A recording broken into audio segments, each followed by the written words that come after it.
Kanibalizmus, najväčšie tabu, je prekvapivo bežné. Je to svet, v ktorom sa žaby živia žabami, pavúky pavúkmi a áno, ľudia ľuďmi. Členovia uruguajského rugbyového tímu jedli mŕtvych spoluhráčov potom, ako sa ich lietadlo v roku 1972 zrútilo v Anedách a uviazlo na viac ako 2 mesiace. Jedenie ľudí je nesprávne, ale je tiež rozšírené a posvetné. Kanibalizmus je úplne prirodzený, tvrdí nová vedecká história.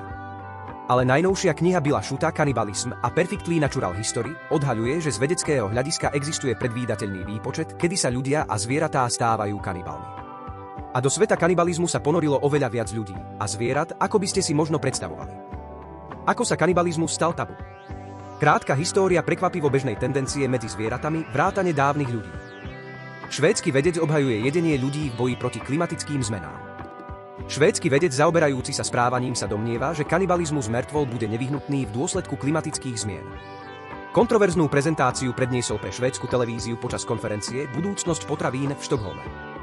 Vedec priznáva, že táto myšlienka by musela prekonať mnohé tabu. Dvaja holandskí moderátori konzumujú jeden druhého v televíznej relácii.